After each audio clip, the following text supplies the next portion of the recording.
اعوذ باللہ من الشیطان الرجیم بسم اللہ الرحمن الرحیم الحمد للہ الذی لا یبلغ مدحتہ القائلون ولا یحصی نعماءہ العادون ولا یعدی حقہ المجتہدون الذی لیس لصفتہ حد محدود ولا نعت موجود ولا وقت معدود ولا أجل ممدود فطر الخلائق بقدرته ونشر الرياح برحمته الصلاة والسلام على الرسول المسدد المصطفى العمجد المحمود الأحمد سيدنا ومولانا ومولى الكونين جد الحسن والحسين عاني بالقاسم محمد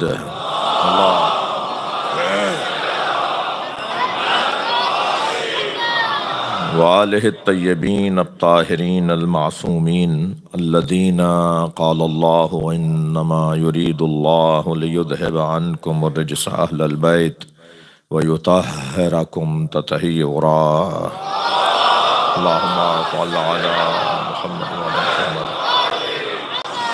ولعنة الله على أعدائهم أجمعين من يوم عداوتهم إلى قيام يوم الدين أما بعد قال الحكيم في قرآن الكريم بسم الله الرحمن الرحيم هل أتى على الإنسان حين من الدهر لم يكن شيئا مذكورا إنا خلقنا الإنسان من نطفة أمشاج نبتليه فجعلناه سميعا بصيرا إنا هديناه السبيل إما شاكرا وإما كفورا صلوات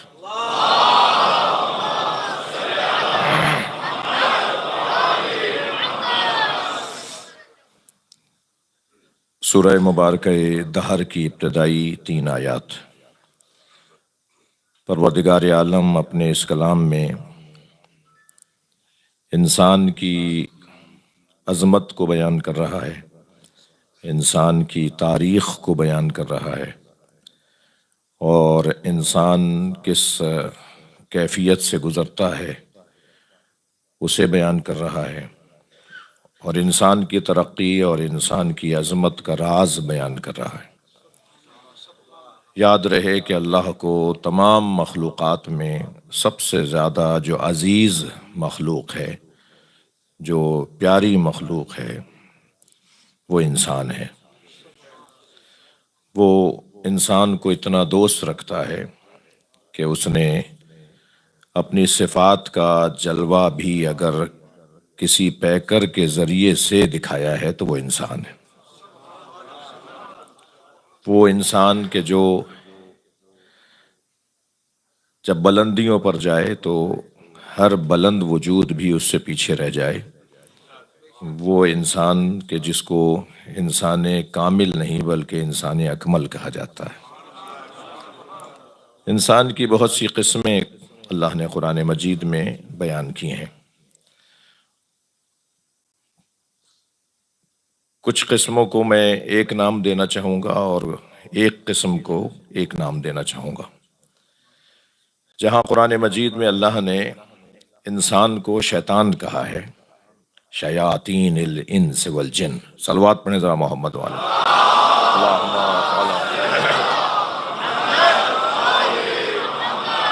جی شیاطین جن میں سے انس بھی ہیں اور جن بھی ہیں، تو اللہ نے انسان کو شیطان بھی کہا ہے۔ یہ قرآن کبھی اللہ نے اسی انسان کو پتھر سے بھی زیادہ سخت شمار کیا ہے، جبکہ پتھر تو نہیں ہے یہ۔ اچھا یاد رہے کہ قرآن مجید اب کسی صاحب نے کہیں کہا تھا کہ قرآن میں معاذ اللہ کوئی ایسے الفاظ بھی ہیں کہ جو قرآن جب بھی کوئی لفظ بولتا ہے تو اس کے پیچھے حکمت ہے، اس کے پیچھے کوئی تعلیم ہے۔ یہ اللہ کا کلام ہے نا، تو اللہ کے کلام میں تو بری باتیں ذکر نہیں ہوں گی، برائیاں نہیں سکھائی جائیں گی۔ تو یہ کس لہجے میں اللہ بات کر رہا ہے؟ شیاطین الانس والجن اے الحجارہ و اشد قسوہ، یہ پتھر نہیں، پتھروں سے زیادہ سخت ہے۔ یہ بھی تو انسان ہے، جیسے اللہ نے پتھر اور پتھر سے زیادہ سخت کہا ہے. اب اس انسان کو کیا کہیے کہ جسے اللہ نے نہ صرف انسان نہیں مانا، جانور نہیں مانا، پودوں میں نہیں قرار دیا، سب سے آخری اور سب سے کم ترین مخلوق جو ہے، کہ جو سب سے پہلی مخلوق ہے، پتھر، اللہ نے انسان کو بلکہ کہا نہیں اس سے بھی زیادہ پست ہے. پھر کبھی اللہ نے ارشاد فرمایا کہ لہم اعین لا یبصرون بہا، انہیں آنکھیں دی ہیں مگر یہ دیکھتے نہیں ہیں. لہم قلوب لا یفقہون بہا، ان کو دل دی ہیں مگر یہ سمجھتے نہیں ہیں. اولئک کالانعام، یہ جانور ہیں. کسے کہہ رہا ہے اللہ؟ یہ انسان کو کہہ رہا ہے نا، جانور ہیں. یعنی یہ اللہ قرآن مجید میں انسان کو جانور کہہ رہا ہے، اور پھر جانور کہہ کر فوراً فرمایا بل ہم اضل، جانور بھی نہیں، یہ جانور سے بھی پستر ہے. یعنی یہ کیسا انسان ہے جو کبھی شیطان کہلاتا ہے اللہ کی زبان میں. اچھا یاد رہے کہ یہ کہنا کہ مولا علی کی شایان شان نہیں ہے کہ خطبہ شقیہ میں کسی کے اوپر تبصرہ کریں. مولا علی کی شایان شان نہیں ہے کہ مولا علی کسی پر اپنے خطبے میں، خاص طور پہ خطبہ شقیہ میں کسی پہ تبصرہ کریں. تو مولا علی کی شایان شان نہیں ہے تو کیا یہ اللہ کی شایان شان ہے؟ یہ جو کچھ ابھی بیان ہو رہا ہے، صلوات پڑھیں ذرا محمد و عالم.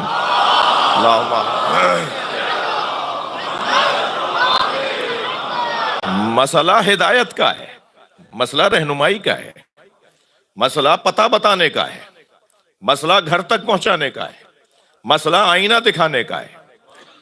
پروردگار عالم کوئی نازیبا، کوئی ہلکے، کوئی رقیق میں اور آپ بول نہیں سکتے، تو اللہ کا کلام ہے یہ.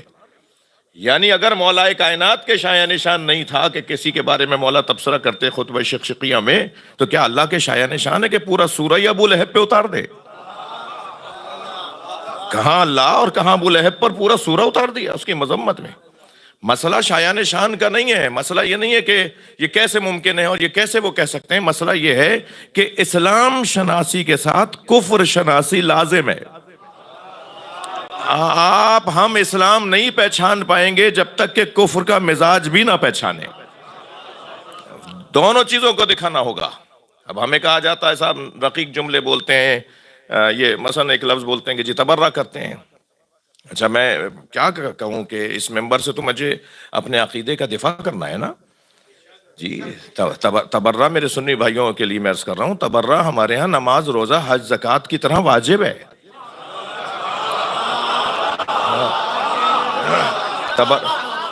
آپ کو تبرہ سمجھنا پڑے گا کہ تبرہ کہتے کیسے ہیں. مہذب لوگ، پڑھے لکھے لوگ گالیاں نہیں دیتے. پوری دنیا میں قابل ترین لوگوں کی ایک بڑی تعداد ہے جن کے ہاں تبرہ واجب ہے. تبرہ کا مطلب گالی دینے نہیں ہے، گالی دینا تبرہ نہیں ہے. تبرہ گالی دینے کو نہیں کہتے. تبرہ یہ کہلاتا ہے، تبرہ کا مطلب یہ ہے کہ جو اہل ہے اس سے وابستہ ہو جاؤ، یہ تولا ہے. جو نااہل ہے اس سے دور ہو جاؤ، یہ تبرہ ہے. بھئی پہچانیں گے تبھی تو دور ہوں گے جی. ہر خوبیوں سے قریب ہونے کا حکم ہے، اسے تولا کہا جاتا ہے. اور ہر برائی سے، ہر خوبی سے قریب ہونے کا حکم ہے، اور ہر برائی سے دور ہونے کا حکم ہے، اسے تولا اور اسے تبرہ کہا جاتا ہے جی. گالیاں دینا یا کوئی رقیق بات کرنا یہ بالکل ہرگز. اور پھر میں آپ سے کیا عرض کروں کہ یہ فطری مسئلہ ہے. جس کے ہاں صرف تولا ہی تولا ہے اور تبرہ نہیں ہے، وہ کہیں نہ کہیں بند گلی میں جا کھڑا ہوتا ہے. اسے کہیں نہ کہیں شبہات کا سامنا کرنا پڑتا ہے. لیکن جس کے ہاں یہ دونوں جذبے پائے جاتے ہیں، حب بھی ہے اور بغض بھی ہے.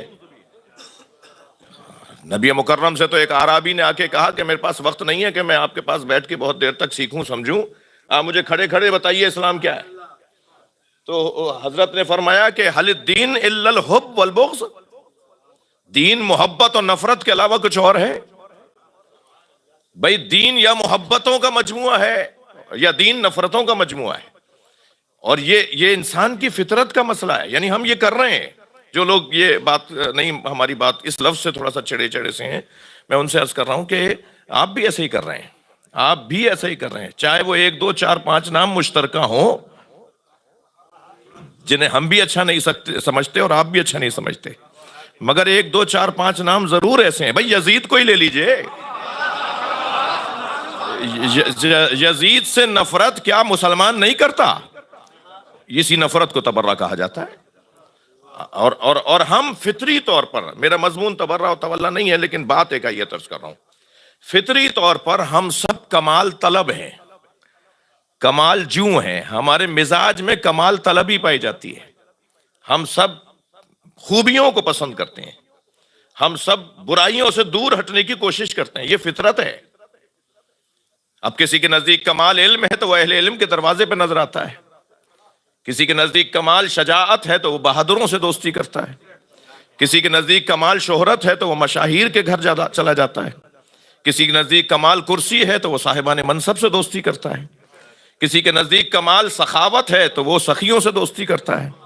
اللہ نہیں چاہتا تھا کہ لوگ در در کی ٹھوکریں کھائیں، اللہ نے ایک ہی گھر میں سارے کمالات رکھے۔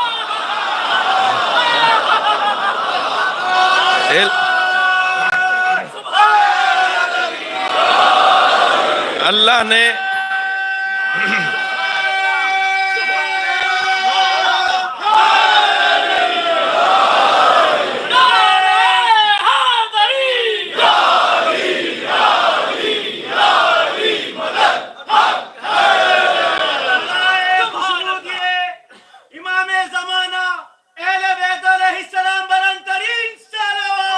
اللہم صلی علی محمد وعلی محمد۔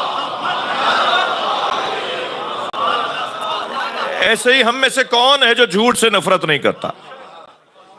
جی کون ہے جو جھوٹ سے نفرت نہیں کرتا؟ قرآن مجید میں لعنت سے متعلق آیات کا بھی اجازت دیں، اور کبھی موقع ہو اور اس موضوع پر پہلے سے مضمون کا حصہ اس موضوع کو بناؤں۔ قرآن مجید میں لعنت پر کتنی آیتیں ہیں، کیا کریں گے ان آیات کو؟ کہاں لے جائیں گے لعنت والی آیات کو؟ الذین یؤذون اللہ ورسولہ، جو اللہ اور اللہ کے رسول کو اذیت پہنچاتے ہیں، اولئک لعنہم اللہ، ان پر اللہ لعنت کرتا ہے۔ جی تو آپ ذرا تلاش کیجئے کہ رسول اللہ کو اذیتیں کس نے پہنچائیں؟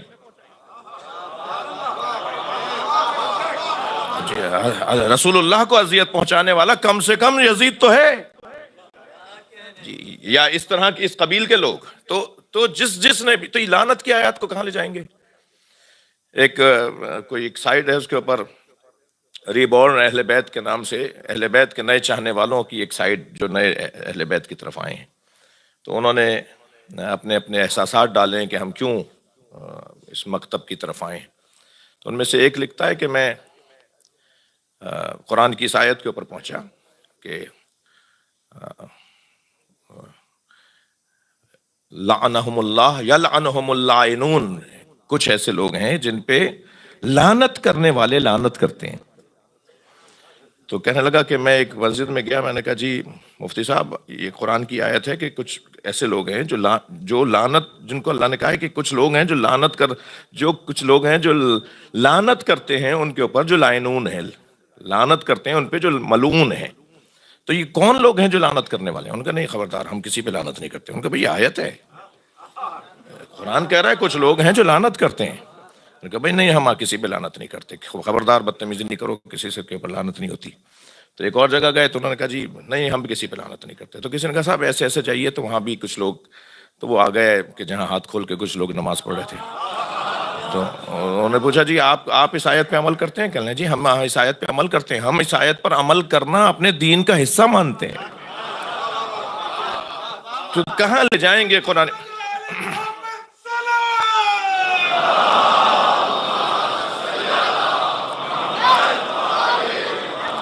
بھائی میں اس موضوع پہ زیادہ رک کے، جو میرے کچھ بعض دوست ایسے بھی ہیں جو پہلی مرتبہ مجلس میں تشریف لاتے ہیں، وہ کہیں گے جی آج ہی انہوں نے پتہ نہیں کیا بات چھیڑ دی۔ میرا مضمون خدا نخواستہ کوئی دل آزاری نہیں ہے، میں ایک لمحہ فکریہ ہے، ایک سوچنے کا موقع ہے، اس پہ غور کیا جائے۔ مباہلہ میں فَقُلْ تَعَالُوا نَدْعُ أَبْنَاءَنَا وَأَبْنَاءَكُمْ وَنِسَاءَنَا وَنِسَاءَكُمْ ثُمَّ نَبْتَهِلْ جی وَأَنفُسَنَا وَأَنفُسَكُمْ ثُمَّ نَبْتَهِلْ فَنَجْعَلْ لَعْنَتَ اللَّهِ عَلَى الْكَاذِبِينَ، ہم قرار دیں گے اللہ کی لعنت، لعنت اللہ کی ہے، قرار یہ دیں گے۔ بھائی رحمت اللہ کی ہے، آتی رحمت للعالمین کے ذریعے، رزق اللہ کا ہے، ملتا ان سے ہے، علم اللہ کا ہے، ملتا ان سے ہے، ایسے ہی لعنت اللہ کی ہے، بھیجتے یہ ہیں۔ اور آپ دیکھیے کہ وہ نصارائے نجران سمجھدار تھے، وہ جانتے تھے کہ لعنت کا مطلب ہے مفقود ہو جانا، لاپتہ ہو جانا۔ لعنت عزیزان گرامی رحمت کی ضد ہے۔ کسی کی زندگی میں رحمت اور برکت ہو اور اس کی ضد اگر آ جائے تو اسے لعنت کہا جاتا ہے۔ یعنی اب رحمت اور برکت اور لعنت کا فرق بہت روشن بتا دوں۔ برکت کہتے ہیں امام حسین کی زندگی کو، اور لعنت کہتے ہیں یزید کی زندگی کو۔ جس پر لعنت ہو اس کا وجود ہی مٹ کے رہ جاتا ہے۔ مجھے بتائیے کہ تقریباً 600 سال تک حکومت رہی ہے دشمنان اہل بیت کی، بنی عباس کی اور بنی امیہ کی اور مختلف طاقتوں کی، جن کی بڑی بڑی حکومتیں اور بڑے بڑے سلاطین اور بڑے بڑے بادشاہ تھے، ان کی قبروں کا پتہ نہیں ہے۔ اور لعنت کسے کہتے ہیں؟ اور جسے بھوکا پیاسا کربلا میں مار دیا گیا تھا، اس کی قبر کسے نہیں پتا؟ جو جا سکتا ہے وہ کربلا میں جا کے دیکھ کر آتا ہے، جو جا نہیں سکتا اس کے دل میں قبر حسین ہے۔ یہ ہے وہ رحمت اور برکت، اور یہ ہے وہ لعنت و نقمت۔ صلوات پڑھ لیں ذرا محمد و آل محمد۔ میں اس حاشیے میں کچھ دیر کے لیے اس لیے آ گیا کہ قرآن مجید میں اللہ نے انسان کے بارے میں کیا کیا الفاظ استعمال کیے ہیں۔ یہ کون سا انسان ہے جسے اللہ ہے پتھر کہہ رہا ہے اور پتھر سے زیادہ سخت کہہ رہا ہے؟ یہ کون سا انسان ہے جسے اللہ شیطان کہہ رہا ہے؟ اچھا، شیطان انسان ہے یا شیطان تو جن ہے؟ لیکن اللہ کہہ رہا ہے شیاطین الانس والجن، جنی شیطان بھی ہیں اور انسی شیطان بھی ہیں۔ تو یہ شیطان، اور پھر اللہ بل ہم اضل، جانوروں سے بھی پستر۔ اس لیے کہ جانوروں سے پستر کیوں؟ اس لیے کہ انہیں جانور نہیں بنایا تھا، مگر کام یہ جانوروں والا کر رہے ہیں۔ تو اب انہیں جانور بنایا نہیں تھا اور کام جانوروں والا کر رہے ہیں، تو انہیں جانور کیسے کہا جائے؟ انہیں تو اور جانوروں سے پستر کہا جائے گا۔ تو یہ سارے جو اللہ نے قرآن مجید میں نام لیے ہیں اور اشارے دیے ہیں اور ہماری رہنمائی کی ہے، یہ کون سا انسان ہے؟ اسے میں اپنی طالب علمانہ لہجے میں کہوں گا، یہ انسان نہیں ہے، یہ انسان نما ہے۔ زمیندار لوگ بھی مجلس میں تشریف فرما ہے، کاشتکار لوگ بھی بیٹھے ہوئے ہیں، کم سے کم ان کے وطنوں میں زمیندارہ ہے، کاشتکاری ہے۔ جب فصل تیار ہو جاتی ہے تو کاشتکار ایک لکڑی پر قمیص چڑھا کر ایک لکڑی پر کھیت میں گاڑ دیتا ہے۔ جانور سمجھتے ہیں کہ انسان کھڑا ہے، جبکہ وہ انسان تو نہیں ہوتا۔ تو یہ جو انسان نما کھڑا ہوا ہے نا، یہ جو قمیص پہنے ایک لکڑی کھڑی ہے، اسے کہیں گے انسان نما۔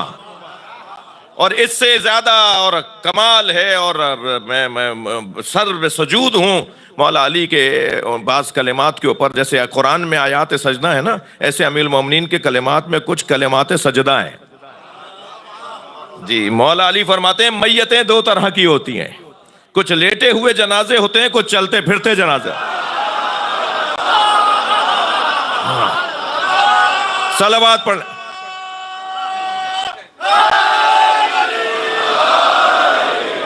جی، یہ جو چلتے پھرتے جنازے ہیں نا، یعنی مولا کے نزدیک ہر حرکت والا انسان نہیں ہے، ہر چلنے پھرنے والا انسان نہیں ہے۔ بعض ہمیں بازاروں میں چلتے پھرتے، اپنے اطراف میں چلتے پھرتے لوگ نظر آئیں گے، مگر علی مولا انہیں زندہ ماننے کو تیار نہیں، جس کا ضمیر مر چکا ہو، جس کا احساس مر چکا ہو۔ آپ دیکھ رہے ہیں نا کہ قریب میں ہی ایک مسلمان ملک میں بچے بھوک سے کس حالت میں ہیں۔ جی، اس مسئلے کے حل کے لیے بلندر صلوات پڑھیں۔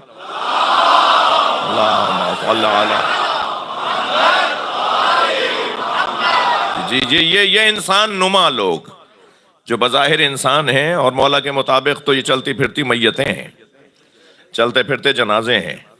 ایک جملہ اور مجھ سے قبول فرما لیجئے، جب کوئی مر جائے اور میت پڑی ہو تو کچھ دیر کے بعد یہ میت بدبو کرنے لگتی ہے نا، بو آنے لگتی ہے۔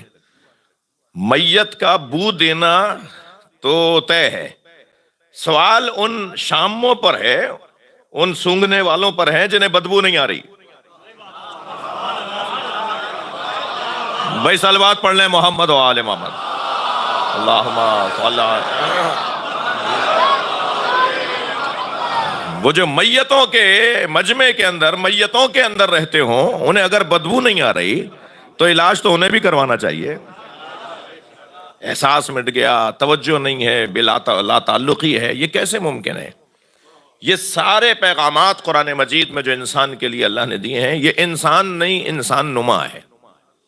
اور شاید یہ وہی انسان ہے، یعنی جو میں نے آیات پڑھی ہیں، یہ شاید وہی انسان ہے جس انسان کو شیطان نے بھی، معاف کیجئے گا، جس انسان کے بارے میں حتیٰ جنوں نے بھی، حتیٰ فرشتوں نے بھی، مجھے یہ کہنے دیجئے، حتیٰ فرشتوں نے بھی یہ کہہ دیا تھا کہ اتجعل فیہا من یفسد فیہا ویسفک الدماء.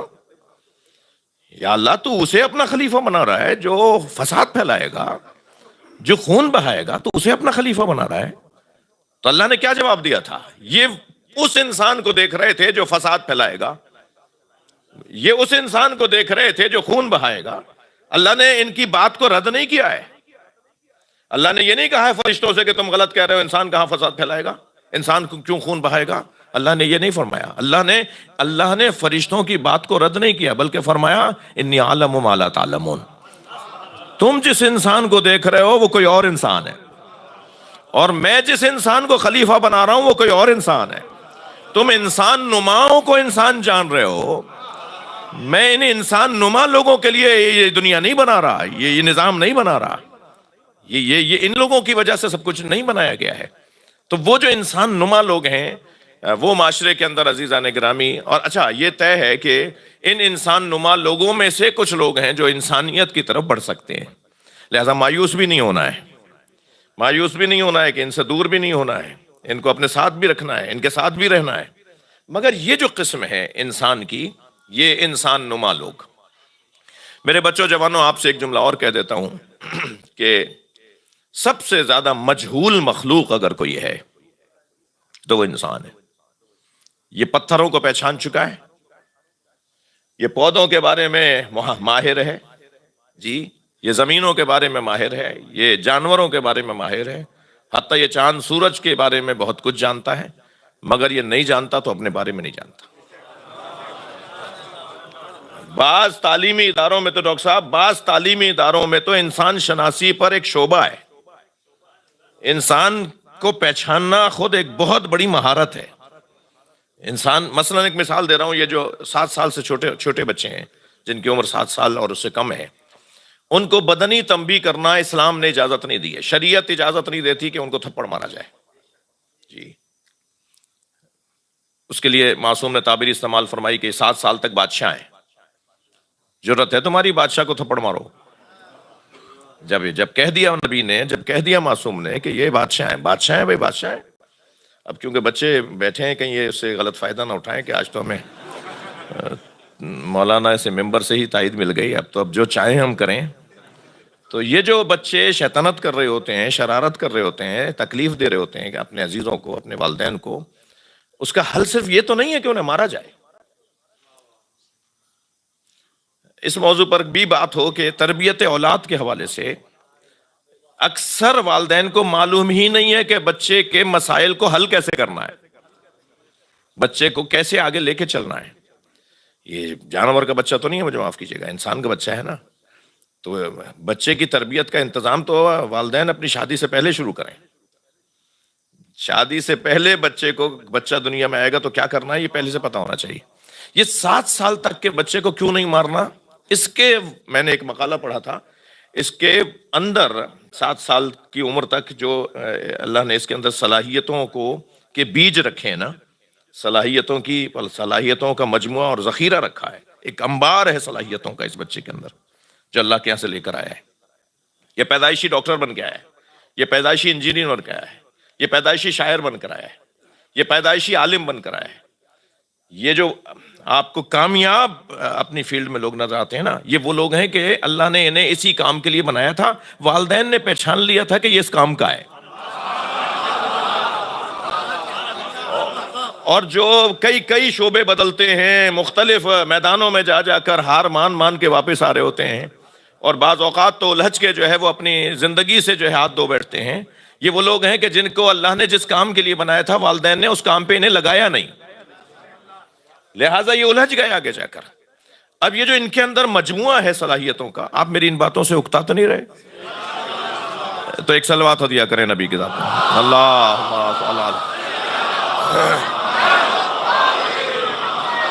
وہ جو صلاحیتوں کا ایک انبار، ایک پہاڑ ڈال کے اللہ نے بھیجا ہے نا، ان گنت صلاحیتیں اللہ نے جو ڈال کے انسان کے وجود میں بھیجی ہیں، وہ پہلے 7 سال تک ان کی کہ یہ پرورش ہو رہی ہوتی ہے وجود کے اندر۔ وہ جیسے تھوڑی دیر کے لیے تصور کریں، بلا تشبیہ، صرف بات روشن ہونے کے لیے، درخت کے اندر لاکھوں پتے لگے ہوئے ہیں، ہزاروں، کم سے کم لاکھوں پتے، لاکھوں نہیں کم سے کم ہزاروں پتے لگے ہوئے ہیں، یہ ہزاروں صلاحیتیں ہیں انسان کے اندر۔ جیسے ہی 7 سال سے کم بچے کو تھپڑ مارا جاتا ہے تو وہ 8، 10، 50، جیسے آپ نے درخت کو ہلایا ہو اور 85 پتے جھڑ گئے ہوں، ایسے ہی اس کے اندر سے صلاحیتیں جھڑ جاتی ہیں۔ اب وہ صلاحیت اس میں رہے گی نہیں۔ اب یہ بوڑھا ہو جائے گا، وہ ایک ایسی کوئی نہ کوئی چیز ہوگی جہاں اس کو پریشانی آئے گی اور اس کے پاس اس کا حل نہیں ہوگا، اور وہ حل جو دیا تھا اللہ نے، یہ والدین نے جھاڑ دیا تھا، والدین نے اس کے وجود سے گرا دیا تھا۔ اب ممکن ہے کوئی کہے کہ صاحب مولانا یہ تو آپ نے اور کھلی چھوٹ دے دی، آپ نے تو پرمیشن دے دی، آپ نے تو باقاعدہ NOC جاری کر دی کہ یہ جو چاہے کریں، ان کو کہ تھپڑ نہیں مارا جا سکتا، انہیں کچھ بھی نہیں کیا جا سکتا۔ تو نہیں، 50 طریقے ہیں ان کی تربیت کے، ان سے ناراضگی کے ذریعے سے کی جا سکتی ہے، ان کو ہوشیار کیا جا سکتا ہے۔ بعض بزرگ تشریف فرما ہے شخصیات، بعض بزرگوں نے تو اس انداز کو بھی اپنایا تھا کہ بچے اگر ایسا کر رہے ہوتے تھے تو ان سے کہتے تھے کہ نہیں تمہیں آج آئس کریم نہیں ملے گی جی، آج تمہیں مثال کے طور پہ ٹافی روزانہ جو ملتی ہے وہ نہیں ملے گی جی، مثلاً آج جو ہے وہ ہم تمہارے ساتھ بیٹھ کے کھانا نہیں کھائیں گے جی، آج میں تمہیں اپنے پاس نہیں سلاؤں گا، والدہ کہہ رہی ہے میں آج تمہیں اپنے پاس نہیں سلاؤں گی، تم نے آج بدتمیزی کی ہے۔ اب وہ ایک رات بھی اگر والد کے اور ماں کے بغیر سوئے گا تو ایسی پکی توبہ کرے گا کہ آئندہ یہ غلطی نہیں کرنی۔ 50 طریقے ہیں اس کو سمجھانے کے، ضروری ہے کہ تھپڑ ہی مارا جائے؟ صلوات پڑھ لیں ذرا محمد والے۔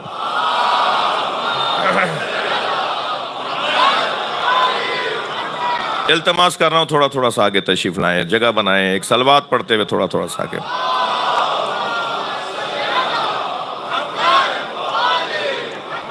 صلوات پڑھتے ہوئے آگے آئیے، آپ سے عرض کر رہا ہوں اللہم۔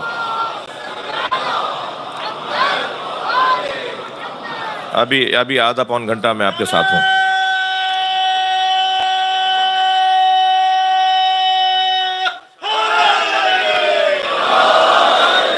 جو احباب باہر جگہ تنگ ہو رہی ہے وہ اٹھ کے اندر آ جائیں گے، کچھ جگہیں مجھے نظر آ رہی ہیں، اس طرف بھی جگہ ہے۔ ایک اور صلوات پڑھ کے نبی کی ذات میں۔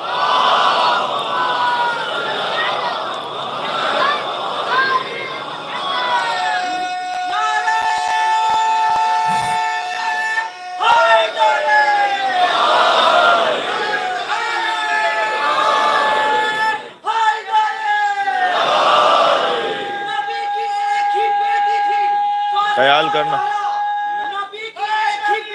سنی بھائیوں کا خیال، جو روز روتی تھی سرکار کائنات کے بعد، مورخین کی سرکاری اسپتالوں میں وہ تینوں پیدا ہوئی تھی، مگر وفات کے بعد ایک اور بلند صلوات پڑھیں۔ اللہم صل علی محمد۔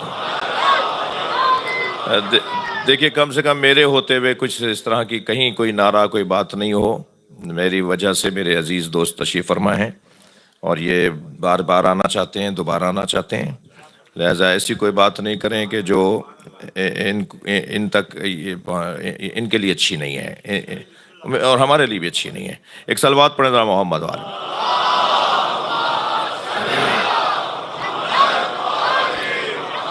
بات تھوڑی آگے بڑھے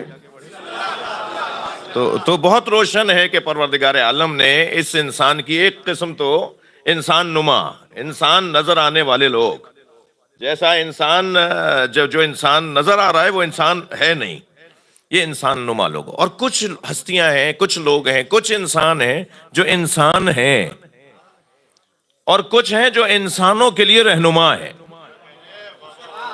ہیں وہ بھی انسانی پیکر میں، مگر خبردار جو انسانوں کے لیے رہنما لوگ ہیں نا وہ انسانی پیکر میں ہیں مگر ان کی حقیقت انسانی نہیں ہے.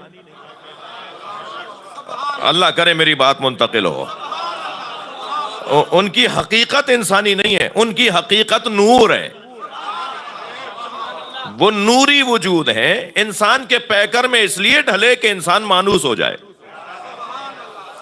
یہ اگر انسانی پیکر میں نہیں ہوتے تو انسان مانوس نہیں ہوتا، جیسے انسان کسی اور وجود سے مانوس نہیں ہوتا. مگر وہ انسانی حقیقت نہیں رکھتے، ان کی نوع جو ہے وہ حیوان ناطق نہیں ہے. جی بحث کی آیت اللہ جوادی عاملی نے کہ یہ انسان کی جو ائمہ اہل بیت ہیں، جو خود سرکار کی ذات ہیں، ان کی جو نوع ہے، نوع تعریف جو انسان کے لیے آئی ہے نا، ہوا حیوان الناطق. توجہ ہے، ہوا حیوان الناطق. الانسان ہوا حیوان الناطق. انسان ایک سمجھدار حیوان ہے. یہ تعریف نبی کے لیے اور آل نبی کے لیے نہیں ہے. حیوان ناطق والی تعریف ان کے لیے نہیں ہے، بلکہ آیت اللہ جوادی عاملی فرماتے ہیں ہوا انسان ہے انسان حامد، ایک ایسا انسان جو ہمیشہ مسلسل اس کا وجود حمد میں مصروف رہتا ہے، جو کسی آن اور کسی لمحے بھی اللہ سے کٹا ہوا نہیں ہے. وہ انسان اور ہے، اور وہ انسان جو 15 سال کے بعد جس پہ نماز واجب ہوتی ہے وہ انسان اور ہے. جس پہ 9 سال کے بعد نماز واجب ہوتی ہے، روزہ واجب ہوتا ہے، وہ انسان اور ہے. اور ایک ایسا وجود ہے کہ جو ہمیشہ سے اللہ سے جڑا ہوا ہے، انسان حامد، ایک ایسا انسان جو مسلسل حمد کی کیفیت میں. تو اب انسان نما لوگ تھوڑی سی خوش گفتگو ہو گئی ہے، مدرسے کی گفتگو ہو گئی ہے، مجھے معاف کیجیے گا. ایک انسان ہے جو انسان نما ہے، یہ جو سارے انسانوں کا ذکر ہے قرآن مجید، قرآن کی زبان میں. اور ایک انسان ہے جو انسان نما نہیں ہے، انسان ہے. اب مجھ سے میں اپنے آپ سے پوچھوں بھائی تم انسان ہو، تو میں کیسے اپنے آپ کو سمجھاؤں کہ میں وہ انسان نما لوگوں میں سے ہوں یا انسان ہوں؟ ایک چھوٹا سا قاعدہ اور قانون ان بچوں جوانوں کے لیے عرض کر رہا ہوں کہ انسان ہونے کے لیے صرف ایک قاعدہ اگر میں اپنے ذہن میں بٹھا کر اپنی زندگی کو آگے بڑھاؤں تو شاید مجھے انسان رہنے میں آسانی ہو. اور وہ قاعدہ یہ ہے کہ کیا برائیوں پر دل میں ملامت آتی ہے، اور کیا اچھائیوں پر اندر سے شاباش آتی ہے؟ نیک کام کرنے پر اندر سے آواز آتی ہے کہ ماشاءاللہ، اور برا کام کرنے پہ دل بجھا بجھا رہتا ہے یا نہیں؟ اگر برائیوں پہ دل بجھا بجھا رہتا ہے تو مان لیں ابھی انسان ہے. صلوات پڑھ لیں محمد و آل محمد.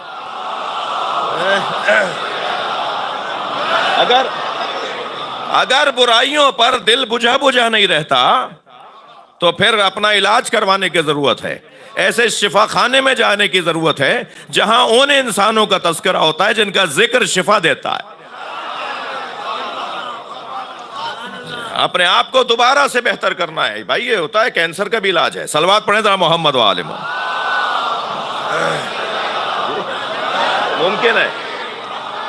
ممکن ہے کہ ایک ملحق بیماری لگ جائے، ایک موذی بیماری لگ جائے، مگر اس کا بھی علاج ممکن ہے. ہاں بعض اوقات ایسا ہوگا کہ نہیں اب علاج ممکن نہیں ہے، اب تو اس عضو بدن کو کاٹ کے ہی پھینکنا پڑے گا. جی اب تو یہ ہاتھ کٹے گا، اب تو یہ ٹانگ کٹے گی، اب تو یہ انسان ہونے والا نہیں ہے.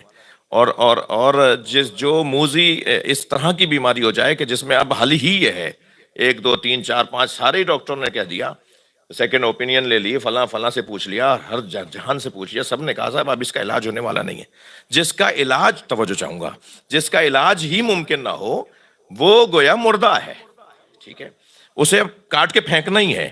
جس کا علاج میرے اور آپ کے بدن میں اگر کسی حصے کا علاج ہی ممکن نہ ہو تو اسے کاٹ کے پھینکیں گے نا.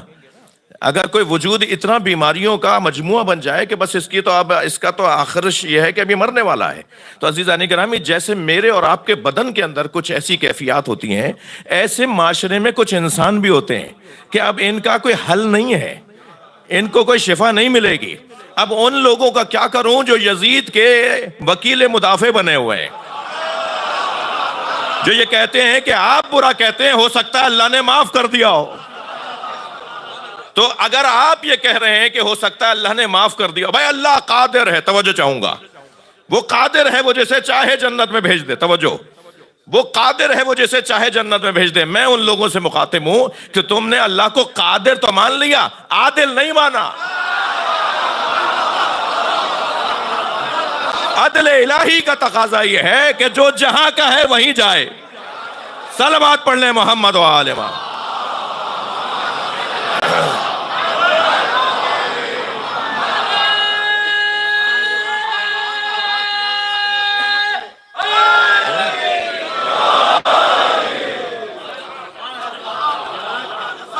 اب یہ انسان نما لوگ اور پھر کچھ لوگ ہیں جو انسان ہیں، یہ دوسری قسم ہو گئی کہ جن کا ضمیر، جن کا اندر سے شاباش دینے والا اور نفرت کرنے والا اور غصہ کرنے والا، ملامت کرنے والا نفس لوامہ ابھی زندہ ہے، نفس امارہ کا شکار کہ جو صرف اور صرف برائیاں کرتا ہو، لیکن نفس لوامہ کے جہاں پر ملامت بھی آتی ہو، جہاں برائیوں پہ ملامت آئے، بس جہاں بھی برائیوں پہ ملامت آ رہی ہے عزیزان گرامی، تو بس یہ کم سے کم چھوٹا سا قاعدہ اور فارمولہ ہے کہ وہ انسان اپنے آپ کو سمجھے کہ ابھی انسان ہے۔ لیکن یہ جو قرآن مجید کی اس آیت کے اندر جو میں نے آج بھی دوبارہ آپ کے سامنے تلاوت کی، سورہ دہر کی ابتدائی 3 آیات، ان میں پروردگار عالم نے ان 3 آیات میں، یعنی 2 آیتوں میں 2 مرتبہ لفظ انسان کو استعمال کیا ہے۔ گفتگو انسان پر ہو رہی ہے، مگر انسان کے لفظ کی تکرار کی ہے اللہ نے۔ دوبارہ سنیے، هل اتى على الانسان حين من الدهر لم يكن شيئا مذكورا۔ هل اتى على الانسان، کیا انسان پر ایسا کوئی وقت آیا جب وہ قابل ذکر نہیں تھا؟ انسان پر ایسا بھی کوئی وقت آیا، اب یہ دوسرے ترجمہ، اس کے کم سے کم 3 ترجمے کیے ہیں علماء نے۔ انسان پر کیا ایسا بھی کوئی وقت آیا کہ وہ قابل ذکر نہیں تھا، قابل ذکر نہیں تھا؟ انسان پر کبھی ایسا وقت ہی نہیں آیا جب وہ قابل ذکر نہیں تھا، یہ بھی ترجمہ ہے اس کا۔ هل اتى على الانسان حين من الدهر لم يكن شيئا مذكورا انا خلقنا الانسان من نطفة امشاج نبتليه فجعلناه سميعا بصيرا۔ دوبارہ انسان کا لفظ استعمال ہوا ہے۔ پہلی والی آیت میں بھی اللہ نے هل اتى على الانسان حين من الدهر انا خلقنا الانسان، یہاں بھی لفظ انسان۔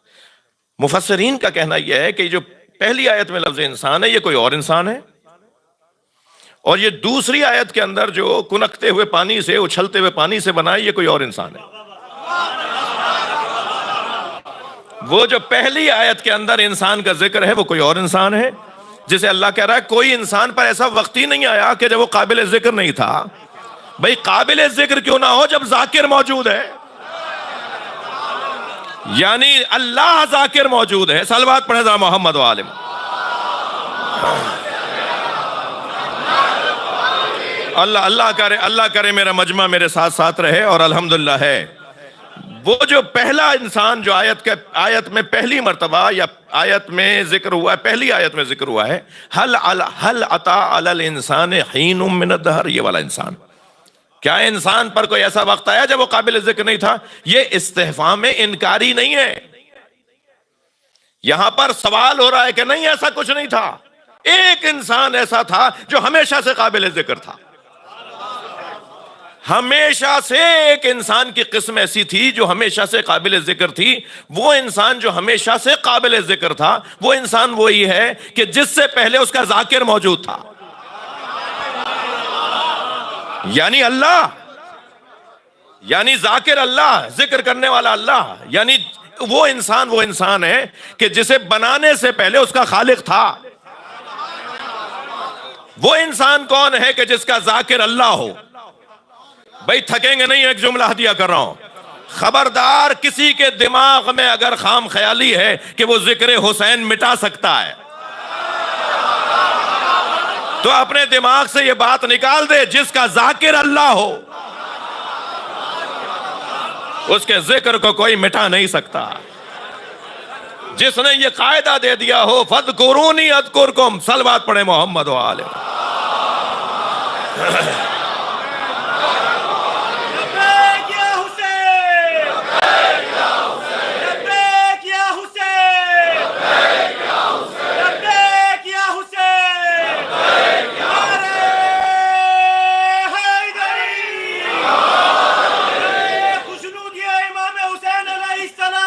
بلند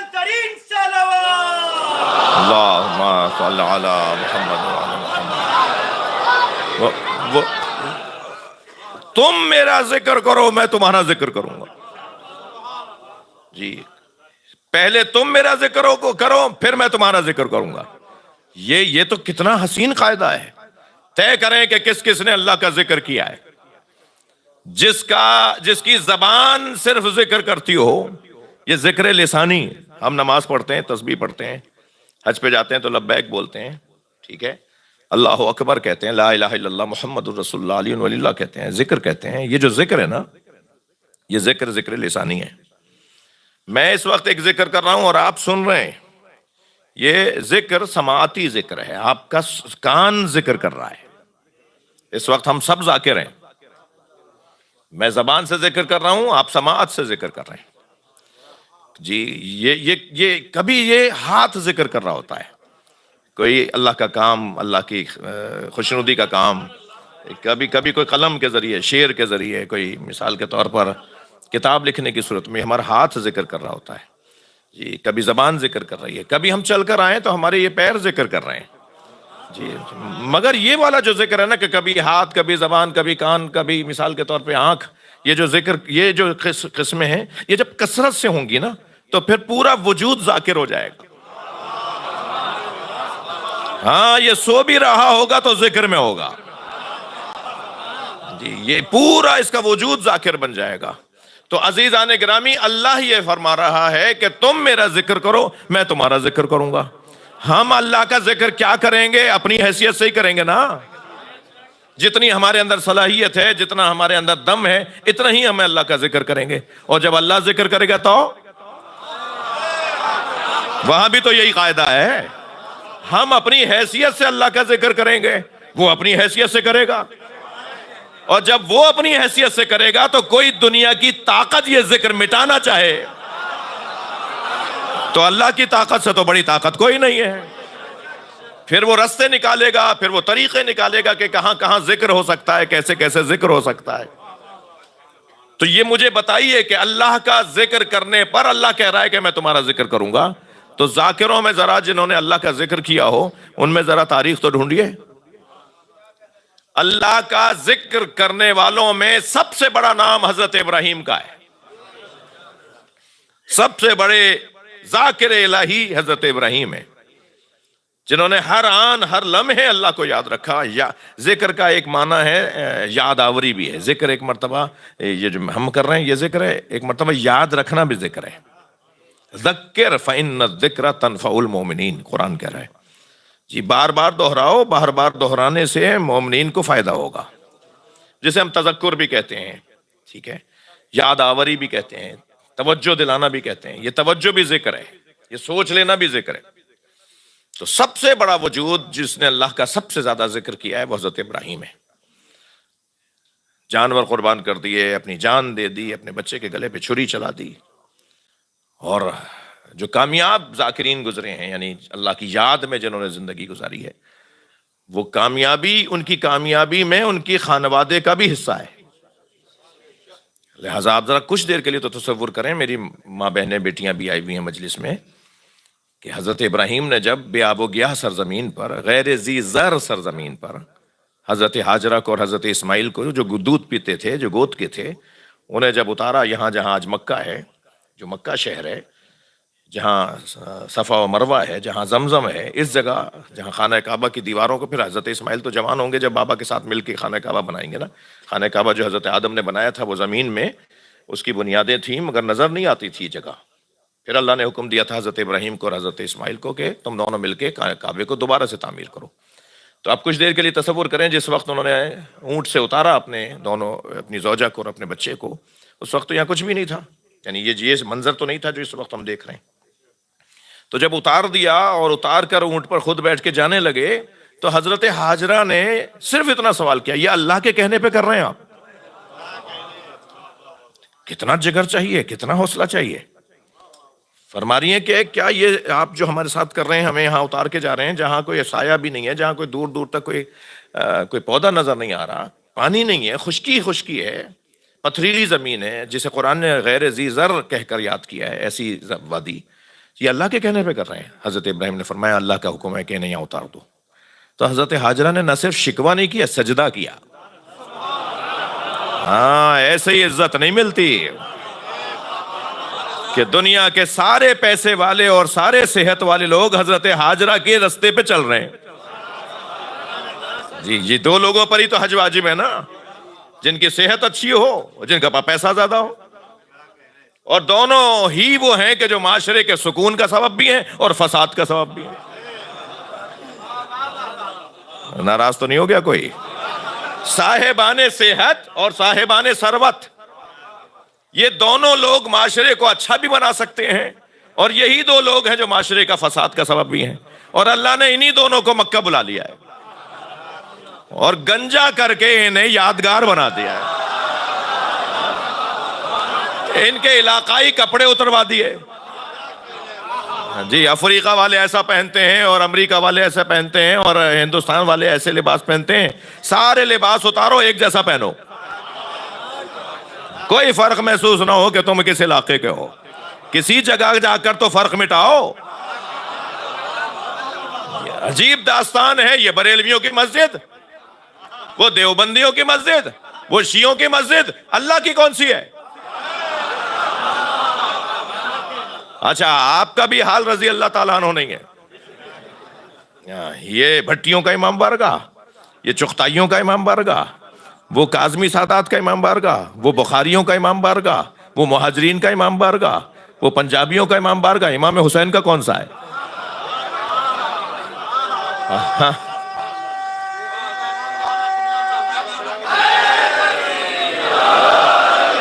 امام بارگاہوں میں حسین نہیں مل رہے.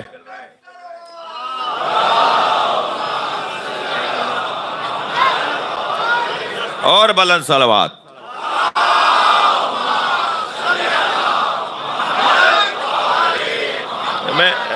میں نام لینے سے گریز کروں گا. میں الحمدللہ کوئی 8 سے زیادہ حج کرنے کی توفیق ہوئی. ایک سال ہمارے ساتھ ہمارے ملک کے ایک بڑے وزیر تھے، وفاقی وزیر تھے، تو مزدلفہ میں کنکر بین رہے تھے سارے حاجی شیطانوں کو مارنے کے لیے. جی تو بعض لوگوں کو اس کا اندازہ بھی نہیں ہوتا کہ وہ پتھر انہی پہ پلٹ کے آئے گا. تو وہ پتھر سب بین رہے تھے. ظاہر پتھر بنانے تو ہوتے نہیں کہ بڑا پتھر لے کے اسے توڑ کے باریک باریک بنا لیں، نہیں، ڈھونڈنا ہے پتھروں کو. تو وہ ڈھونڈ رہے تھے، ہم بھی سب اپنی اپنی تھیلیوں میں جمع کر رہے تھے پتھروں کو. تو میں ان کے قریب سے گزرا تو میں نے دیکھا کہ پسینوں میں شرابور اور وہ پتھر ڈھونڈ رہے ہیں. تو میں ان کے قریب گیا، میں نے کہا حضور کیسا لگ رہا ہے؟ کہنے لگے اللہ ناک رگڑوا رہا ہے. اللہ نے ناک رگڑوا دی. کہنے لگے مولانا آج تو بچہ بھی یہ نہیں کرتا، اور میں نے اب طے کر لیا ہے کہ واپس جا کے اسمبلی کے اندر میں ایک قرارداد پیش کروں گا کہ اسمبلی کے باہر 3 ستون کھڑے کیے جائیں اور سارے ممبران اسلامی اسمبلی پہلے ان 3 شیطانوں کو پتھر مار کے آئیں، پھر اندر آ کے بیٹھیں تاکہ اللہ کی خاطر قانون پاس کریں. صلوات پڑھیں ذرا محمد و عالم.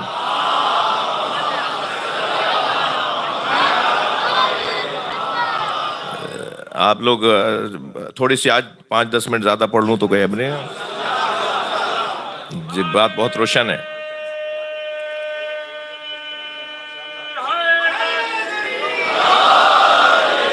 بس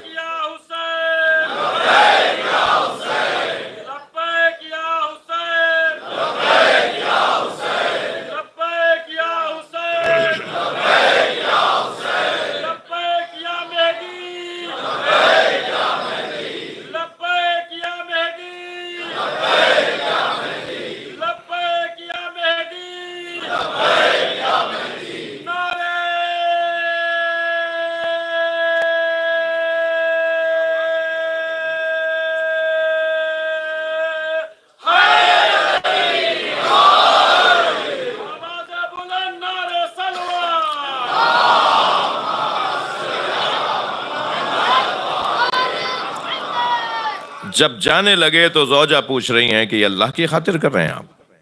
فرمایا ہاں اللہ کی خاطر کر رہا ہوں. تو کوئی شکوہ کوئی شکایت نہیں.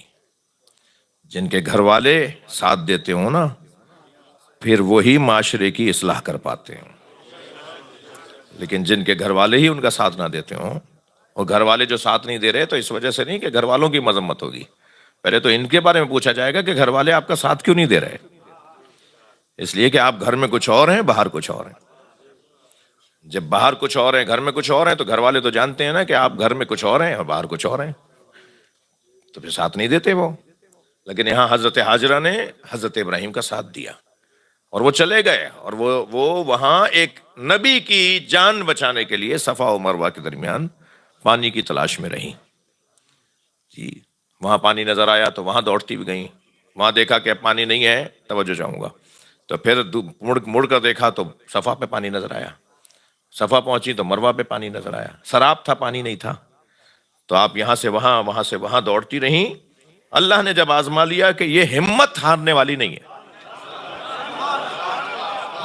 اللہ نے جب دیکھ لیا کہ یہ ہمت ہارنے والی نہیں ہے، یہ اپنا کام جاری رکھے گی، تو پھر 7ویں چکر پر اللہ نے حضرت اسماعیل کے پیروں کی رگڑ، پیاسے تھے وہ پیر رگڑ رہے تھے، حضرت اسماعیل کے پیروں کی رگڑ سے آب زمزم چشمہ پانی وہ چشمہ پھوٹ گیا، اور حضرت اسماعیل اس پانی میں کھیلنے لگے. بچہ جیسے اگر پانی میں ہو تو وہ کیا کر رہا ہوتا ہے، اس کی یہ کیفیت تھی. تو اب یہاں عجیب سی داستان ہے، بچے بھی آئے ہوئے تو ان کو بھی ہدیہ کر دوں ایک جملہ. جی محنت ماں باپ کرتے ہیں، نتیجہ اولاد لیتی ہے.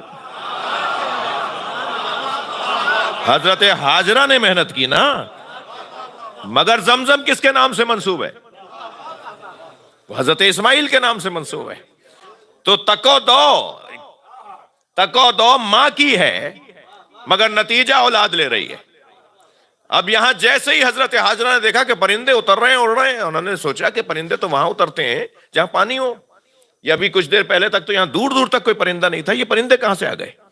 تو آپ نے رک کر دور سے دیکھا تو نظر آیا کہ وہاں پانی ہے. پھر وہاں گئی تو دیکھا حضرت اسماعیل پانی کے اندر پیر مار رہے ہیں، ہاتھ مار رہے ہیں، خوش ہو رہے ہیں جیسے بچہ جس کیفیت میں ہوتا ہے. تو آپ دیکھیے کہ وہاں آج تک یعنی اتنی مدت کے بعد، اچھا میں مناظرے کا میرا مضمون نہیں ہے اور بہت زیادہ آمادہ بھی نہیں ہوں اس حوالے سے، لیکن بعض دوستوں کو میں ذرا پیار سے محبت سے ہاتھ جوڑ کر خاکساری انکساری تواضع کے ساتھ کہہ رہا ہوں کہ بعض لوگوں نے کچھ چھوٹی چھوٹی باتوں کو عنوان بنا کر آپ کو ہم سے اور ہمیں آپ سے دور کیا ہے. مثلا اس میں یہ کہ بچے کاٹ کے کھلاتے ہیں، نیاز میں تھوک کے کھلاتے ہیں. ارے بھائی سوشل میڈیا کے زمانے نے تو سب ایسا شفاف دکھا دیا ہے، یہ کل بھی نہیں تھا ایسا بھائی، یہ کبھی ایسا نہیں تھا. یہ کچھ لوگوں نے آپ کو روکنے کے لیے ایسا کیا تھا کہ وہاں مت چلے جانا، وہ تو ایسا کرتے ہیں، لائٹیں بند کر کے یہ کام کرتے ہیں. سفید جھوٹ، سفید کا لفظ بھی اس کے لیے چھوٹا ہے، ہرگز کبھی ایسا نہیں ہوا. ایسے ہی کہتے ہیں نیاز نظر نہیں کھانا، جو نیاز نظر کا منکر ہے نا وہ زمزم لا کے ضرور بانٹتا ہے. سبیلوں کو بدعت بولنے والے صلوات پڑھیں ذرا محمد وآلہ. اللہ نے سارے عالم اسلام کے لیے ایک سبیل لگائی ہوئی ہے. بتائیے کیا اس سبیل کے اوپر اسماعیل کا نام نہیں ہے؟ حضرت اسماعیل کے نام کی سبیل نہیں ہے وہ حضرت اسماعیل کی وجہ سے نہیں، پوری دنیا پی رہی ہے وہ پانی. جی جو قبروں پہ جانے کو بدعت کہتے ہیں کہ مزاروں پہ نہ جاؤ، قبروں پہ نہ جاؤ، وہ حتیم کا طواف ضرور کریں گے. حتیم تو کعبہ نہیں ہے، وہ جو ناٹی سی دیوار ہے، پرنالہ جہاں گرتا ہے، میزاب رحمت جہاں گرتا ہے، یہ پرنالہ پانی جہاں گرتا ہے وہ ناٹی سی دیوار، ڈی نما دیوار. جی کعبہ تو کعبہ ہے، اس کے اور اس دیوار کے درمیان اچھا خاصا فاصلہ ہے، شاید کوئی 10-15 میٹر کا فاصلہ ہے. بندے وہاں سے جا سکتے ہیں اور جاتے ہیں ہم اس کے اندر نماز پڑھنے کے لیے، مگر واجب ہے کہ اس کا بھی طواف کرو. وہ کعبہ نہیں ہے، اس کا طواف واجب ہے. بھائی وہاں حضرت ہاجرہ اور حضرت اسماعیل کی قبریں ہیں، تم مزاروں کو بدعت بولو، میں تم سے طواف کرواؤں گا. اللہ کا طریقہ ہے، اللہ خوب جانتا ہے کیسے منوانا ہے. صلوات پڑھیں محمد و آل محمد.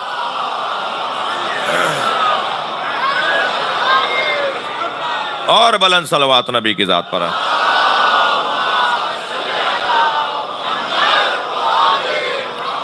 مجھے اجازت دیجئے کہ وہ انسان نما انسان اور پھر دوسرا انسان جو انسان ہے وہ انسان نما نہیں ہے، انسان ہے جس کا نفس لوامہ زندہ ہے، اور ایک اور انسان ہے جو انسان نہیں، انسان کامل نہیں، انسان اکمل ہے.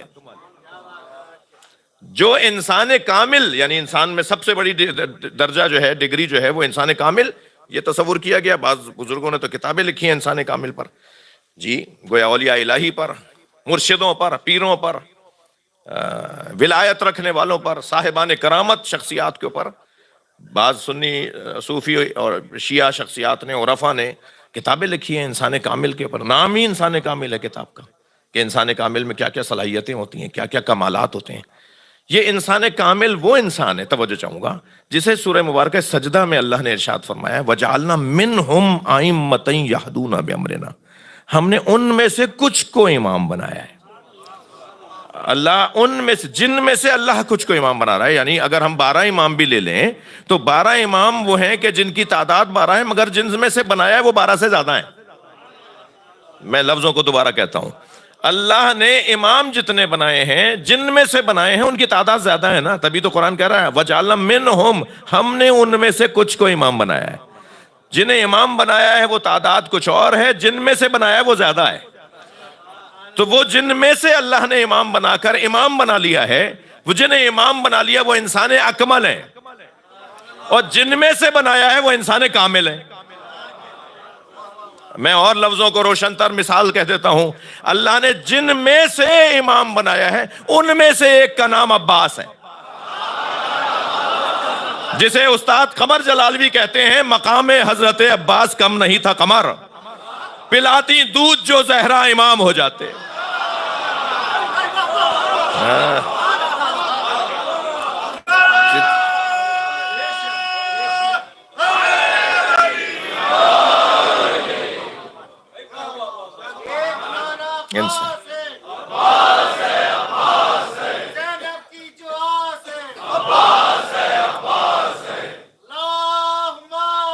صلی علی محمد وآل محمد. جن میں سے اللہ نے امام بنائے ہیں وہ انسان کامل ہیں، اور جنہیں امام بنایا ہے وہ انسان اکمل ہیں. ان سے اوپر انسان کوئی نہیں ہے، ان سے اوپر اللہ کا وجود ہے. یہ سب سے بڑا وجود انسانوں میں، اللہ کی مخلوق میں سب سے بڑا وجود انسان اکمل. اور مثال دے دیتا ہوں، انسان کامل حضرت مالک اشتر ہیں، انسان اکمل نبی ہیں، انسان اکمل علی ہیں.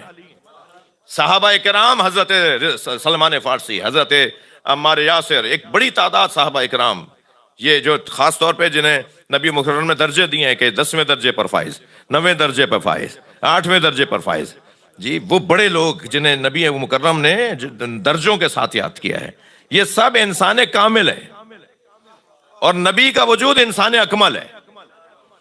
ان کے اور اللہ کے درمیان کوئی فاصلہ نہیں ہے. انسان اکمل میں توجہ چاہوں گا، بس آخری 2 جملے کہہ رہا ہوں، پھر اس کے بعد مصائب کے چند جملے.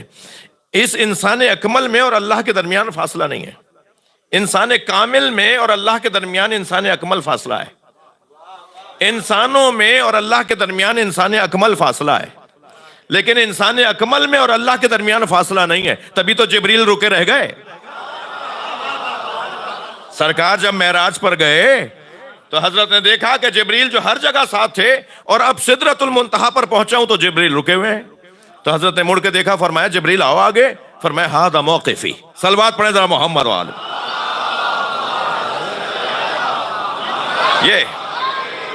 یہ میری جگہ ہے، الذی ودانی اللہ، یہ وہ جگہ ہے میری جو اللہ نے قرار دیا ہے. اگر ایک قدم بھی آگے بڑھوں گا تو جل جاؤں گا. جبریل کو نبی کا استاد کہنے والوں، اگر جبریل امی علیہ السلام نبی کے استاد ہیں تو جہاں گئے ہیں وہاں ساتھ کیوں نہیں گئے؟ وہاں جب پہنچے ہیں قاب قوسین و ادنا. یہ انسان اکمل کا وجود ہے. ان کے اور پھر اللہ کے درمیان کوئی فاصلہ نہیں ہے. ڈائریکٹ اللہ جن سے بات کرتا ہے. لہذا ہمیں ان کی ضرورت ہے وسیلے کے عنوان سے. جی، اللہ انہیں واسطہ فیض بنا رہا ہے. اللہ اپنی برکتوں کو، رزق کو، علم کو، اپنے تمام فیوزات کو ان کے ذریعے سے عطا کرتا ہے. یہ کیسی بے وفائی اور یہ کیسی دو رخی ہے کہ جن کے تصدق میں سب کچھ مل رہا ہو، جن کی وجہ سے سب کچھ مل رہا ہو. سب کچھ سے مراد کیا ہدایت سے بڑھ کر کوئی چیز ہے؟ روٹی، پانی، غذا، کھانے ہی سب کچھ ہے کیا؟ سب سے بڑی چیز تو ہدایت ہے نا، جو انسان کو انسان بناتی ہے۔ ہدایت ہمیں ان کے ذریعے سے مل رہی ہے، تو یہ کیسی بے وفائی ہے کہ جن کی وجہ سے اللہ ہدایت عطا کر رہا ہو۔ یہدون بامرنا، قرآن سورہ سجدہ بھی اور سورہ انبیاء بھی، ان کا کام ہے ہمارے امر کی رہنمائی کرنا، تو انہوں نے وہ اپنا کام مکمل کیا۔ کیوں اللہ امام بناتا ہے؟ لما صبروا وکانوا بآیاتنا یوقنون، اس لیے ہم نے انہیں امام بنایا ہے کیونکہ یہ صابر ہیں اور ہماری آیات پر یقین کامل رکھتے ہیں۔ جو انسان کامل اور جو انسان اکمل میں پیار ہے نا، وہ بھی دیدنی ہے، وہ بھی دیکھنے کے قابل ہے، سننے کے قابل ہے۔ کبھی حضرت عباس نے مولا حسین کو بھائی نہیں کہا، ہمیشہ آقا کہا، ہمیشہ مولا کہا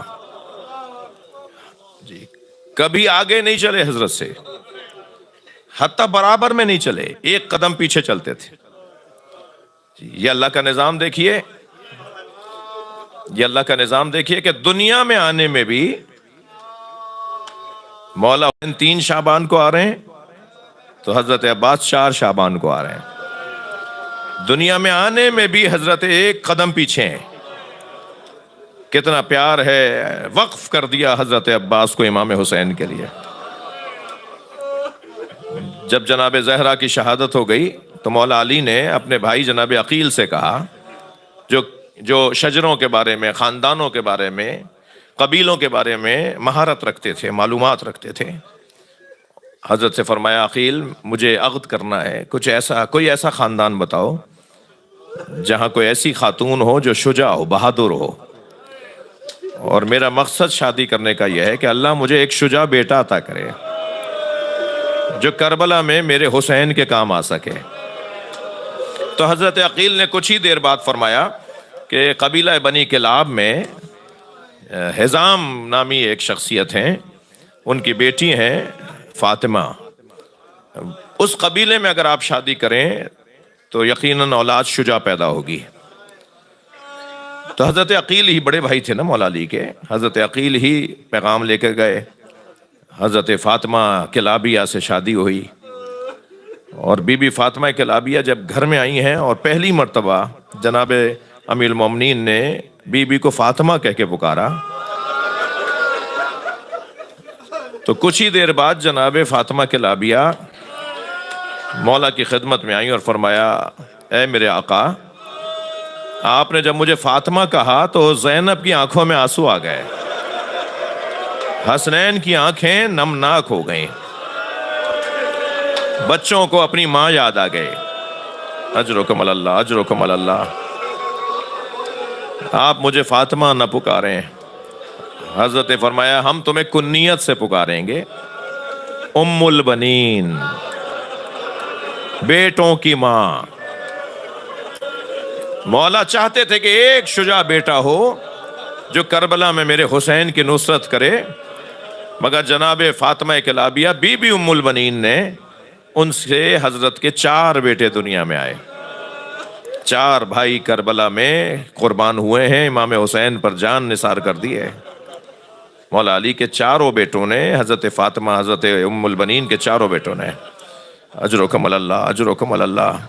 3 سال کا سن تھا حضرت عباس کا، تو حضرت امام حسین نے پانی مانگا حضرت قمبر سے، اپنے بابا کے غلام قمبر سے پانی مانگا، قمبر مجھے پانی پلاؤ۔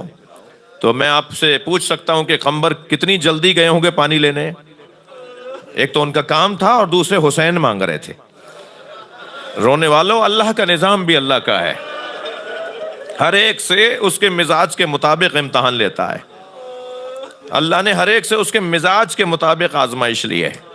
حضرت ابراہیم کے ہاں منت مرادوں کے بعد اسماعیل دنیا میں آئے، اللہ نے امتحان لیا اسی کے گلے پہ چھری چلاؤ، یہ حضرت ابراہیم کا امتحان تھا۔ حضرت یوسف پانی سے ہولتے تھے، بڑا پانی دیکھ کر حضرت کو ہول آتی تھی، بھائیوں نے کنویں میں ڈال دیا، یہ حضرت یوسف کا امتحان تھا۔ سنیں گے جناب زہرا کے مزاج میں مانگنا نہیں تھا، اپنے بابا سے کچھ نہیں مانگا، اپنے شوہر سے کچھ نہیں مانگا، 3 دن تک اپنے بابا رسول اللہ سے کنیز مانگنے جاتی رہیں اور کہے بغیر واپس آ جاتی تھی۔ جب تیسرے دن جناب زہرا بغیر مانگے واپس آئیں، بغیر کچھ کہے واپس آئیں، تو کچھ دیر بعد نبی مکرم گھر میں تشریف لائے اور کہا سیدہ تم آتی ہو، کچھ مجھ سے بولنا چاہتی ہو، بولتی نہیں ہو۔ تو جناب فضہ کی آواز آئی، یا رسول اللہ اپنی بیٹی کا ہاتھ دیکھیے۔ تو سرکار نے ہاتھ دیکھا تو چکی کی چوب سے زخمی ہو گیا تھا۔ فرمایا کہ فاطمہ کا ہاتھ چکی کی چوب سے زخمی ہو گیا ہے، طے یہ ہے کہ ایک دن میں کام کروں گی، یعنی جناب فضہ فرماتی ہیں، اور ایک دن سیدہ کام کریں گی، مگر جب ان کا دن آتا ہے تو ان کا ہاتھ تو زخمی ہے، مجھے کام نہیں کرنے دیتی۔ کہتی ہیں کہ نہیں، کل تم نے کیا تھا، آج تم کیسے کرو گی؟ تو میں نے کہا بی بی اگر آپ مجھے کام نہیں کرنے دے رہی تو بابا سے کنیز مانگ لیجئے۔ نبی مکرم سے کنیز نہیں مانگی۔ ساری زندگی جناب زہرا نے اپنے شوہر سے کچھ نہیں مانگا۔ جس کے مزاج میں مانگنا نہیں تھا وہ فدق مانگنے جائے گی۔ اجرکم اللہ، اجرکم اللہ۔ جو جہاں بیٹھا ہے، جس کے مذہب میں رونا جائز ہے وہ تکلف نہیں کریں۔ ائمہ اہل بیت نے ہمیں رونے کا حکم دیا ہے۔ خاص طور پر امام رضا تو فرماتے ہیں کہ جب تمہیں غم دنیا گھیر لے، پریشانیاں گھیر لیں، تو میرے جد حسین پہ رویا کرو، تمہاری پریشانیاں ختم ہو جائیں گی۔ اہل بیت نے ہمیں رونے پہ لگایا ہے۔ مفصل مکمل ضخیم کتابیں ہیں ائمہ اہل بیت کے فرامین پر۔ امام صادق کے تو گلی سے لوگ گزرتے تھے یہ جاننے کے لیے کہ محرم کا چاند ہوا یا نہیں۔ جی ذی الحج کی آخری تاریخ 29واں ذی الحج کی تاریخ جب آتی تھی تو امام صادق کی گلی سے مدینے میں لوگوں کا گزر بڑھ جاتا تھا۔ تو کوئی ایک نے کسی سے پوچھا کہ آج یہاں سے لوگ زیادہ کیوں گزر رہے ہیں؟ تو کہنے لگے اس گھر سے اگر رونے کی آواز آئے گی نا تو ہم سمجھ جائیں گے محرم کا چاند نمودار ہو گیا۔ کالے کپڑے آویزاں کرواتے تھے ائمہ اہل بیت، ذاکرین کو نوازتے تھے، بلاتے تھے، خود زمین پر بیٹھ کے کرسی پہ انہیں بٹھاتے تھے۔ جی 2 محرم تھی تو حضرت دیبل خزائی نے آ کر امام رضا سے کہا مولا 2 محرم ہے، میں آپ کے جد حسین کا مرثیہ کہہ کے لایا ہوں۔ اجرکم اللہ، اجرکم اللہ۔ 2 محرم دیبل خزائی حضرت امام رضا کے زمانے کے شاعر، انہوں نے کہا مولا میں مرثیہ کہہ کے لایا ہوں۔ حضرت نے فرمایا ذرا صبر کرو، اور اپنے غلام کو بلا کے فرمایا پردہ آویزاں کرو اور بیویوں سے کہو کہ آگے بیٹھ جائیں، سیدانیوں سے، کنیزوں سے کہو کہ آگے بیٹھ جائیں۔ اور جب اس نے آگے بتایا کہ سب گھر والے بیٹھ گئے تو حضرت نے دیبل سے کہا آپ جا کے کرسی پہ بیٹھو اور مرثیہ سناؤ۔ دیبل نے مرثیہ پڑھنا شروع کیا۔ یا فاتی قومی یبنت الخیر فندبی، اے بہترین مخلوق کی بیٹی فاطمہ، اے رسول اللہ کی دختر فاطمہ، جنت البقیع کو چھوڑ کے کربلا آ جاؤ۔ کربلا میں آسمان سے چاند کے ٹکڑے اتر رہے ہیں، کربلا میں ستارے اتر رہے ہیں۔ اے فاطمہ زہرا کربلا آ جائیے، آپ کا پوتا علی اکبر ایڑیاں رگڑ رہا ہے۔ اجرکم اللہ، اجرکم اللہ۔ آوازیں بلند ہیں، اللہ آپ کو اس کا اجر عطا فرمائے۔ اے سیدہ کربلا آ جائیے، آپ کے قاسم پہ گھوڑے دوڑائے جا رہے ہیں۔ اے سیدہ کربلا آ جائیے، آپ کے عباس کے بازو کاٹے جا رہے ہیں۔ دیبل مرثیہ پڑھ رہے ہیں، مرثیہ پڑھتے پڑھتے مصرع لاتے ہیں، اے کہتے ہیں فاطمہ زہرا بی بی جب کربلا میں ہر جگہ رو لیں تو کربلا میں ایک نشیب ہے جہاں آپ کا حسین گھوڑے سے گرایا جا رہا ہے۔ نشیب کربلا میں آ کے اپنے حسین پہ گریا کیجئے۔ امام کی شہادت پڑھ دی دیبل نے، سب رو رہے تھے، امام رضا بھی رو رہے تھے۔ دیبل خاموش ہو کے اترنے لگے ممبر سے تو امام رضا کی آواز آئی دیبل اس میں ایک مصرع اور بڑھا دو، اور وہ شعر یہ بڑھاؤ کہ اے سیدہ جب کربلا میں اپنے بیٹے پہ رو چکے ہیں تو خراسان میں اپنے غریب بیٹے کی قبر پہ آ جائے۔ اجرکم اللہ، اجرکم اللہ۔ تھکے نہیں عزادارو؟ تو دیبل نے کہا مولا مجھے نہیں معلوم بی بی کے کون سے بیٹے کی قبر خراسان میں ہے، تو امام نے فرمایا دیبل مجھے غربت میں مارا جائے گا، مجھے بے وطنی میں زہر دے کے مارا جائے گا، مجھے مدینے سے لے جا کر خراسان میں مارا جائے گا، میری ماں زہرا سے کہو کہ میری قبر پہ آ جائیں۔ جب دیبل نے یہ مصرے بڑھائے نا تو کنیز پردہ ہٹا کے باہر آئی اور کہنے لگی دیبل خاموش ہو جاؤ، معصومہ قوم سن سن کے رو رو کر بے ہوش ہو گئی ہیں۔ میں ہاتھ جوڑ کر کہوں گا بی بی سے، بی بی ابھی تو خبر شہادت سنی ہے، آپ سے برداشت نہیں ہوا، سلام ہو زینب کبریٰ پر۔ 70 قدم کے فاصلے سے کھڑے ہو کر بھائی کو ذبح ہوتے دیکھتی رہی، بار بار آواز دیتی رہی، کوئی ہے جو نبی زادے کو بچائے؟